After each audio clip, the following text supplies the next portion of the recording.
Hello and welcome to this week's 2-minute Parsha. Last week in Parshas Toldos we were told how Avram sent his manservant who found Rivka as a wife for Yitzchak. And this week, Parshas Toldos, we begin. Yitzchak and Rivka are married and they daven hard to Hashem to make Rivka fertile, and she then becomes pregnant with two very different sons. Yaakov and Esav are born. One day the Torah tells us Esav comes back after a tiring day and he asks Yaakov to serve him some of the soup that he was stewing, and Yaakov agrees to sell it to him in return for the birthright of the firstborn son. And this, the Torah says, is how Esav gets his name, Edom. There was once again a famine in the land, as there was in the days of Avram, and Yitzchak is forced to move to Gerar near the Philistine king Avimelech. Hashem appears to Yitzchak, telling him not to leave Israel and promising him all that he had promised to Avram his father.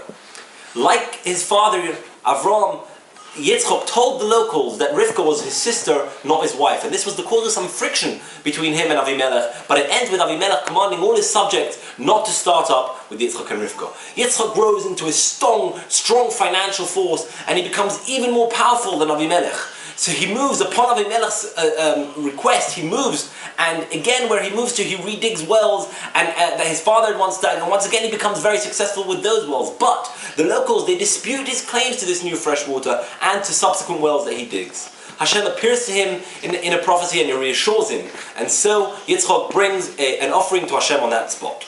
Then Avimelech comes to Yitzchak and he asks him to sign a peace treaty. In that place they dug a well and they called the place Be'er Sheva because of the shvur, the treaty that they signed.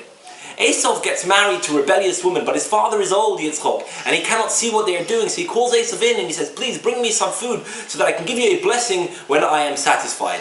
But Rivka is not fooled by Esav's charade, and when she hears about the blessing that Esav is to receive, she quickly calls in Yaakov, her son, and she schemes to take the blessing over to their rightful owner. Yaakov manages to get the blessing, but when Esav returns and he sees that he's being cheated, he's infuriated. And even though Yitzchak does still give him some blessings, Esav is ready to kill Yaakov. So Rivka instructs Yaakov to flee to her brother Lavan and return only when Esav has calmed down. Just before Yaakov leaves, Yitzchak summons him and he blesses him and he instructs him not to take a girl from the Canaanite girls, only from the family of Lavan, his brother-in-law in Padan Aram. Yaakov listens and he sets off for Padan Aram. When Esav, the parsha ends that when Esav hears his father's instructions to Yaakov, he too takes another wife, not from the Canaanites, but he marries Machlas, the daughter of Ishmael.